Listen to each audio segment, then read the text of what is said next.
It started on an ordinary day in a quiet neighborhood, the kind of place where people greet each other with a smile and life moves at a comfortable pace. But behind the closed doors of one house, something heartbreaking was happening. Max, a scruffy, brown-eyed dog, lived there. His wagging tail and hopeful eyes masked a life of pain and neglect. For years, Max's world was filled with harsh words, heavy hands, and the cold reality of being unwanted by his owner.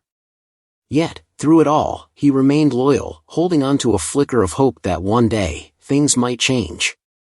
For those of us who love dogs, it's hard to imagine how anyone could hurt such a loving and innocent creature. But Max's story is not just about suffering, it's about resilience, forgiveness, and something far greater than anyone could have ever expected. Max was eventually rescued, thanks to a concerned neighbor who noticed his condition and reported it to the local animal welfare authorities. It was the first step toward freedom, but Max's journey was far from over. When the rescuers found him, Max was weak, frightened, and unsure of the world outside his small, dark corner. He flinched at every sound and recoiled from every touch. It was clear he had endured more than anyone could bear. But as the days turned into weeks, Max began to heal in ways no one thought possible. Under the care of a compassionate foster family, he started to trust again. His once dull eyes began to shine, and his tail, once tucked in fear, started to wag cautiously. Max's story could have ended there, with a second chance at life, a loving home, and a new beginning. But life had more in store for him. 2 years after being rescued, Max did something that left everyone stunned. It wasn't just the act itself that was incredible, it was the timing, the emotion, and the unshakable sense that Max had found a way to turn his pain into purpose. What he did would not only change the lives of those around him but also reveal a side of animals that many people overlook, a side that is selfless, brave, and deeply intuitive. This is the story of a dog who refused to let his past define him. A story that will make you question what we truly understand about loyalty, love, and the bond between humans and animals. And just when you think you know where this tale is going, Max will surprise you in a way you'll never forget. What did Max do that left everyone speechless? Stay tuned, because this is one story you won't want to miss. Max's recovery wasn't easy. At first, every loud noise sent him scrambling under the nearest table, his body trembling as if he were bracing for something terrible. Even the kind hands of his foster family were met with hesitation. He had spent so much of his life being let down by people that trusting anyone again felt like an impossible task. But day by day, small victories began to add up. It started with the first time Max wagged his tail without fear, a hesitant flick as if testing the waters. Then came the moment he accepted a treat directly from his foster mom's hand. Soon after, he ventured out for his first walk in years, cautiously sniffing the grass and feeling the warmth of the sun on his fur. These were moments that might seem small to anyone else, but to Max, they were monumental. It was as if he was discovering the world for the very first time. Max's foster family played a huge role in his transformation. They were patient, never pushing him too far, but always encouraging him to take the next step. His foster dad, Jim, spent hours sitting on the floor with Max, letting him approach on his own terms. His foster mom, Sarah, spoke to him in the softest, most reassuring tone, always reminding him he was safe. Slowly, their love began to replace the fear Max had carried for so long. The breakthrough came one evening when a thunderstorm rolled in. Max had always been terrified of storms. The sound of thunder would send him cowering into the smallest corner he could find. But this time, something was different. Instead of hiding, Max padded over to the couch where Sarah was sitting. With a deep breath, he placed his head on her lap. It was a small act, but to Sarah, it felt like the biggest sign of trust he had ever given. From that moment on, Max's transformation seemed unstoppable. As Max continued to heal, his personality began to shine. He was playful, intelligent, and surprisingly gentle despite his past. He loved playing fetch in the backyard, chasing after the ball with unbridled joy. He would nuzzle up to Jim while they watched TV, always seeking the warmth of human connection. Max had gone from a broken shell of a dog to a beloved member of the family. But while Max seemed to be leaving his past behind, there were still moments when it surfaced. On rare occasions, a sudden movement or a loud voice would cause him to freeze, his eyes clouded with a fear that had never fully left him. Jim and Sarah often wondered what memories still haunted him, what scars lingered beneath the surface. Despite the progress he had made, it was clear that Max's journey was far from over. Then, 2 years after his rescue, something extraordinary happened. It was a quiet afternoon, and Max was lounging by the window, his favorite spot to watch the world go by. Jim was working in the garage, and Sarah was out running errands. Everything seemed normal until a faint noise caught Max's attention. His ears perked up, and he stood, his body tense. He stared out the window, his eyes fixed on something in the distance. Then, without hesitation, Max bolted toward the door, barking urgently. Jim heard the commotion and rushed to see what was happening. Max was pawing at the door, his barks growing louder, more insistent. It wasn't the frantic barking of fear, but something different, something with purpose. Jim opened the door, and Max darted out, his focus unshaken. What could have drawn Max out like that? Was it a person, an animal, or something else entirely? Jim followed closely, calling out Max's name, but the dog seemed to be on a mission. Whatever it wasn't random. Max was heading towards something, or someone, and nothing was going to stop him. What Max did next would leave Jim speechless and reveal a side of his dog he had never seen before. It was the kind of moment that makes you believe in the extraordinary, in the power of second chances, and in the idea that some bonds are deeper than we can ever truly understand. Jim ran after Max, struggling to keep up as the dog darted down the quiet street. His mind raced with questions. What could have startled Max like that? He had never seen the dog act so determined, so driven. Max's paws hit the pavement with purpose, his body moving swiftly yet gracefully, as if he had been waiting for this exact moment. Max! Come back! Jim shouted, but Max didn't even glance back. He was on a mission. Jim could hear the urgency in Max's barks, short, sharp, and insistent. It wasn't panic, it was something else. Something deeper. As Max turned a corner, Jim's heart pounded harder. They were heading toward the park, a place Max loved but hadn't been to in months. Was it an instinct, a memory? Or was it something happening right now that Jim couldn't yet see? As they reached the edge of the park, Jim finally spotted what Max was running toward, a small child, no older than 5, standing alone near the water's edge. The boy's parents were nowhere in sight, and the child appeared frozen, his small figure trembling as he stared at the rushing stream in front of him. Jim's stomach dropped. He had heard of accidents happening here before. The stream looked harmless from a distance, but it could turn dangerous, especially for someone so small. Max slowed as he approached the boy, his barking softening into a low whine.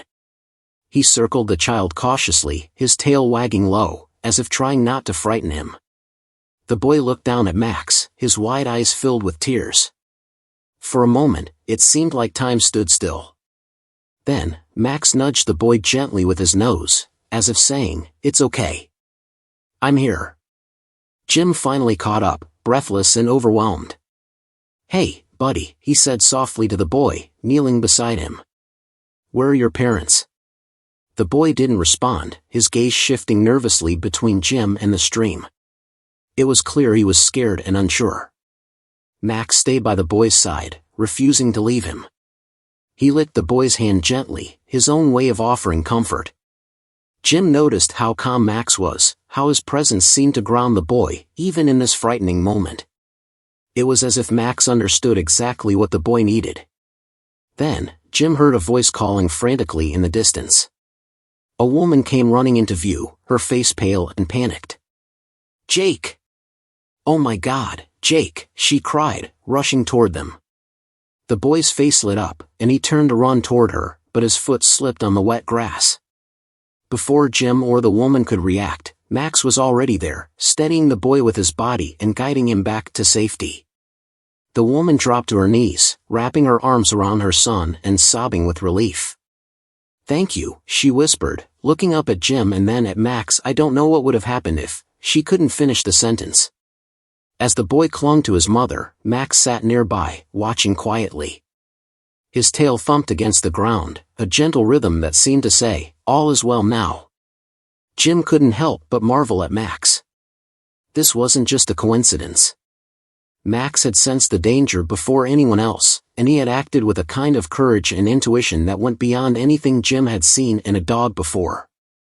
Later that evening, as Jim walked Max home, he couldn't stop thinking about what had happened.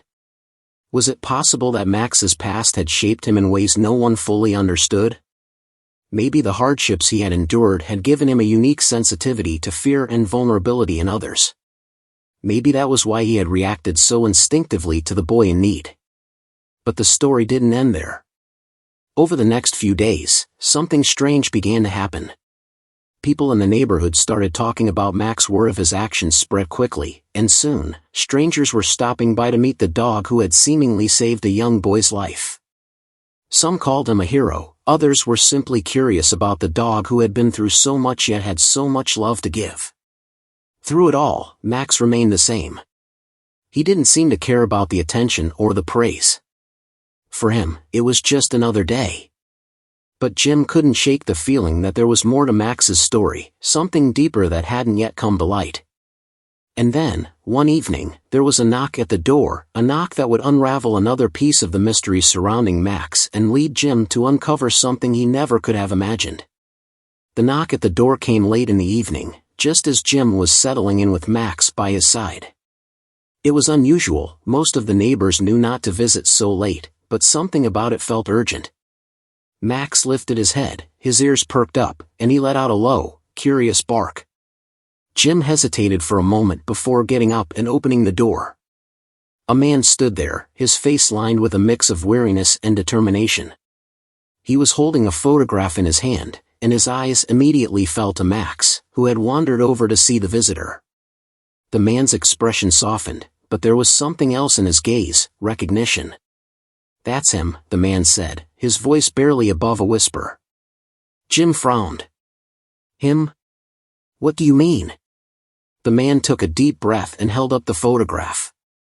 Jim's eyes widened as he saw it. There, in the picture, was a younger version of Max, sitting in a small backyard.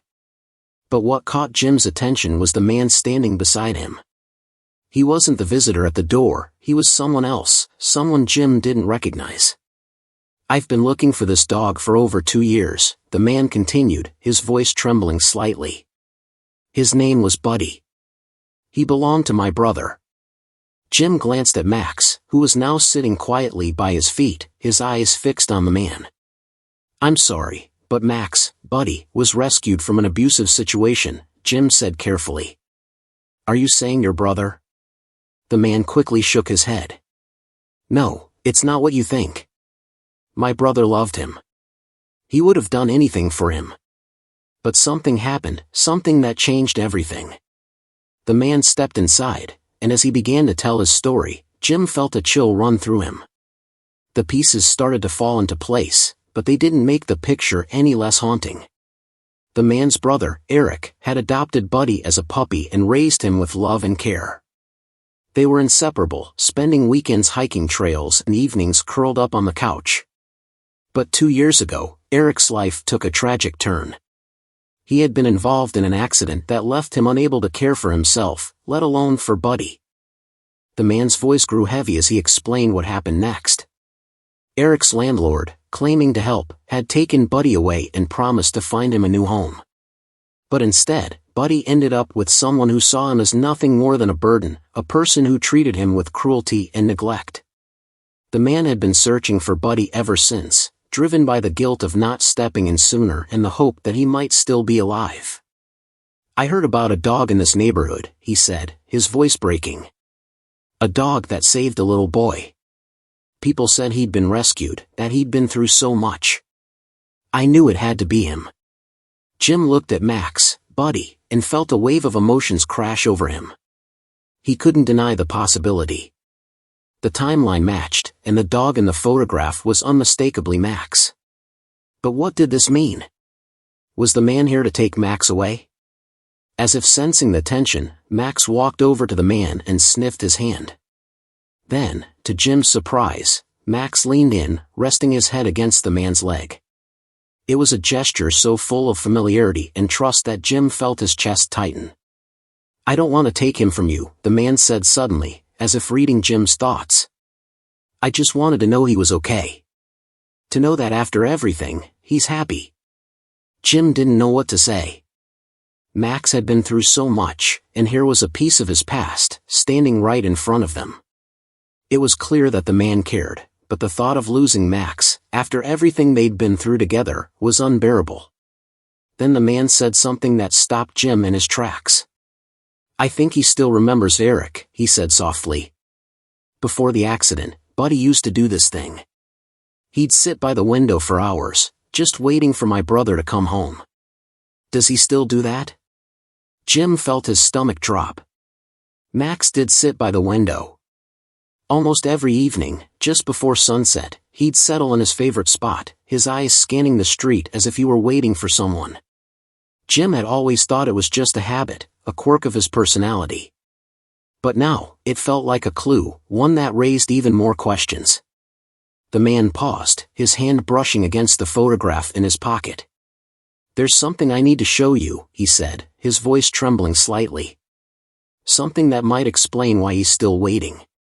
As Jim listened, the air in the room grew heavier, the weight of the moment pressing down on both of them. Whatever the man was about to reveal, it was clear that it would change everything, about Max's past, his present, and possibly even his future. Jim gestured for the man to come inside, his heart racing with a mix of curiosity and dread. Max stayed close, his calm presence grounding the tension in the air. The man, who introduced himself as David, pulled out another photograph from his pocket, this one folded and worn at the edges. He handed it to Jim with a shaky hand. "This was taken a week before the accident," David said softly. Jim unfolded the picture and found himself staring at an image of Max, Buddy, sitting proudly beside a man in a wheelchair.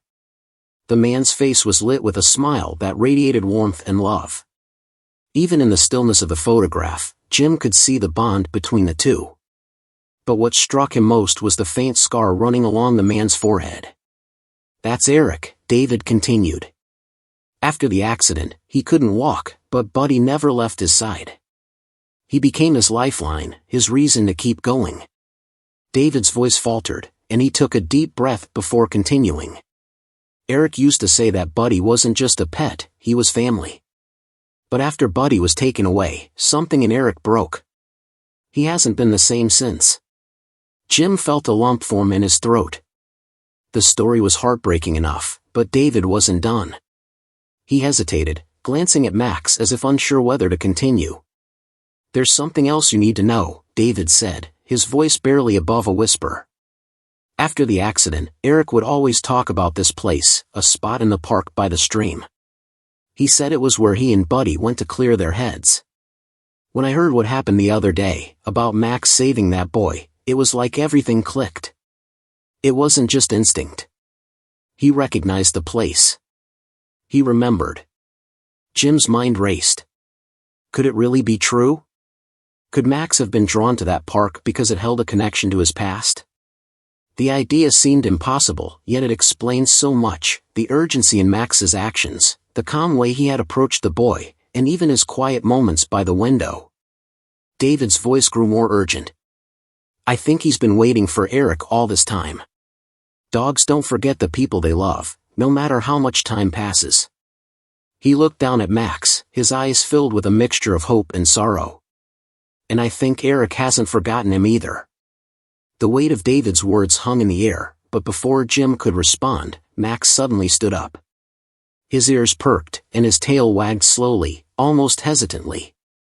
Jim and David followed his gaze, and their eyes fell on a figure outside the window. A man in a wheelchair was sitting just beyond the driveway, his head tilted slightly as if listening for something. Jim's breath caught. It was the man from the photograph, Eric. David stepped toward the door, his voice trembling. "I didn't know if I should bring him," he admitted, his eyes darting between Jim and Max, "but something told me I had to try.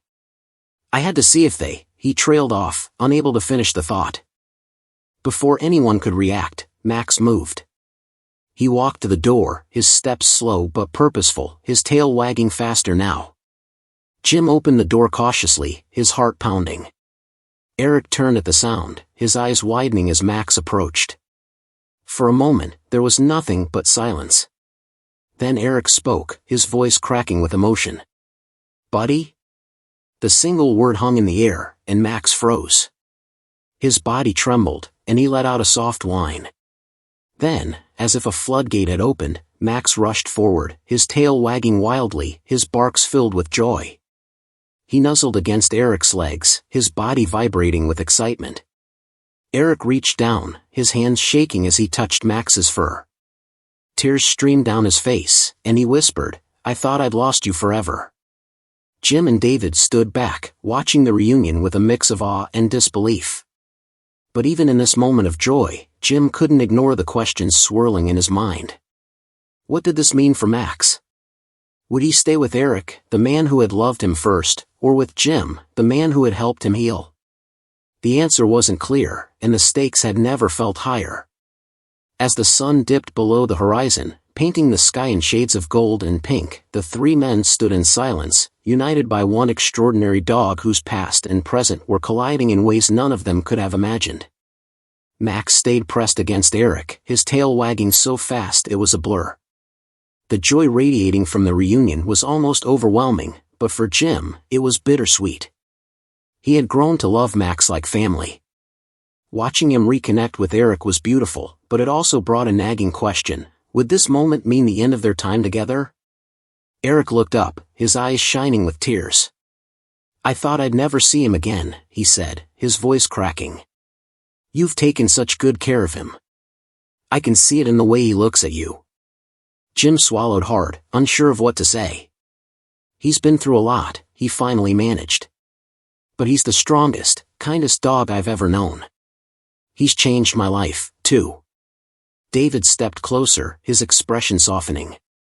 "Maybe this doesn't have to be a choice," he said quietly. "Maybe Buddy, Max, has two families now. He's lived through so much, but he's clearly loved by both of you." Before Jim could process the idea, Eric looked at Max again, his hands gently stroking the dog's fur. "I've missed you every day," he said softly. "But the truth is, my life isn't the same anymore. I can't give you the adventures we used to have. I can't even take you for a walk." He paused, his voice heavy with emotion. "But if you're happy here, if you've found a home, maybe that's where you're meant to be." Jim felt his chest tighten. "You're a part of his story, too," he said, his voice steady despite the lump in his throat. "If there's a way to share him, to give him the best of both worlds, I'd be open to that." Eric nodded, his smile faint but genuine. "I'd like that," he said. "Maybe I can visit sometimes. Just seeing him today has brought back a piece of me I thought I'd lost." Max, as if understanding every word, barked softly and licked Eric's hand. The decision wasn't easy, but it felt right. They weren't taking anything away from each other, they were giving Max a life filled with love from all sides. As the tension began to ease, Eric pulled something from his pocket. It was a small leather tag, worn with age but still legible. He handed it to Jim, his hands trembling slightly. "I kept this, hoping I'd find him one day," Eric said. "It's his original name tag." Jim turned it over and read the engraving, "Buddy, forever loved." The words hit Jim like a wave. In that moment, he realized that Max's story wasn't just about resilience or survival, it was about love that transcended time and hardship. Max wasn't just a dog who had been through an ordeal. He was a bridge between two lives, a reminder of the bonds that connect us even when we think they're broken.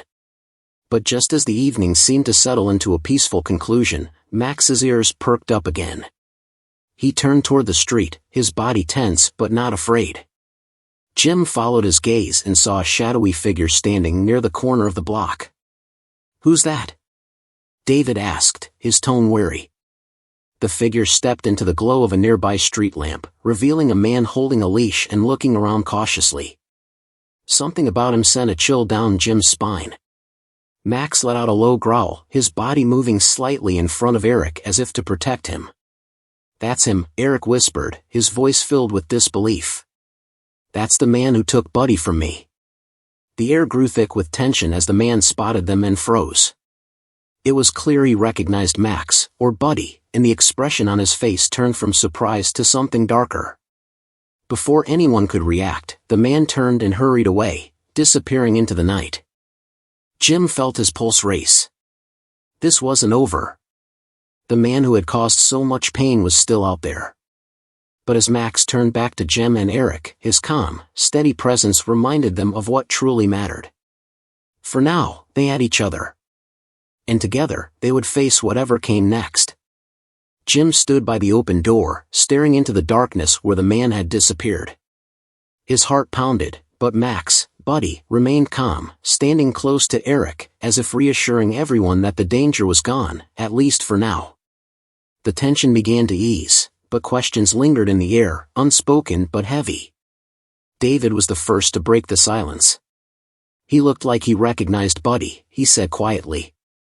"If that's the man who hurt him, maybe we should report this to someone." Jim nodded slowly. "I'll talk to the rescue group that helped me adopt Max. They'll know what to do. But right now, I think we all need to focus on what matters, giving Max the life he deserves." Eric smiled faintly, his hand still resting on Max's head. "I couldn't agree more." His voice softened, filled with gratitude. "Thank you, Jim. You've given him a second chance at happiness, and I'll always be grateful for that." Jim's chest tightened with emotion. "He's given me just as much, if not more," he replied. "He's changed my life in ways I can't even explain." The three men stood in quiet agreement, their shared connection to Max creating a bond that didn't need words. For all the pain and struggle in Max's past, he had brought light into all their lives. And now, it was up to them to ensure his future was filled with love and peace. Over the next few weeks, a new routine began to take shape. Jim and Eric agreed to share Max in a way that worked for everyone. Max spent most of his time with Jim, where he had his favorite spots to nap and a backyard to explore. But every weekend, Jim would bring Max to Eric's home, where they would sit by the window together or visit the park by the stream, a place that clearly held so many memories for both of them. David often joined them, his presence a reminder of the lengths people would go to for those they cared about. He helped Eric navigate the new chapter of his life and even started volunteering at the rescue group that had saved Max, inspired by the dog's incredible resilience. Max, for his part, seemed happier than ever. He adapted seamlessly to his dual life, as if he understood that he now had two homes filled with people who loved him deeply. His demeanor was calm and confident, and he no longer flinched at loud noises or sudden movements. The scars of his past hadn't disappeared, but they no longer defined him. One sunny afternoon, Jim and Eric met at the park with Max. The dog bounded between them, his tail wagging furiously, his eyes bright with joy. They sat by the stream, sharing stories about Max and reflecting on how much he had changed their lives. "I used to think losing Buddy was the worst thing that ever happened to me," Eric admitted, his voice thoughtful. "But now I see that everything he went through led him to you, Jim. And somehow, it brought him back to me too." Jim nodded, watching Max splash in the shallow water. "I think he was meant to bring us all together," he said. "He's more than just a dog, he's a survivor, a hero, and a reminder of how much love can heal." Eric smiled, his expression filled with peace. "He's taught us more than we could ever teach him." As the sun began to set, casting a golden glow over the park, Max returned to their side, shaking water from his fur and earning playful protests from both men. He flopped onto the grass, content and secure, his tail thumping happily against the ground. Jim looked at Eric and David, then down at Max. "No matter where he came from or what he's been through, he's where he's meant to be now," he said. "And we're lucky to be a part of his journey." They stayed at the park until the sky turned a deep shade of purple, their hearts full and their minds at ease. The man who had hurt Max might still be out there, but they refused to let that shadow dim the light Max had brought into their lives. As they parted ways that evening, Max trotted beside Jim with his usual steady gait, pausing briefly to glance back at Eric. It wasn't a look of longing, it was a look of gratitude, as if to say he was finally whole again. Jim smiled, reaching down to scratch behind Max's ears. "Come on, buddy," he said softly. "Let's go home." And with that, they walked into the night, leaving the pain of the past behind and stepping into a future built on love, trust, and the unbreakable bond between a dog and the people who cherished him.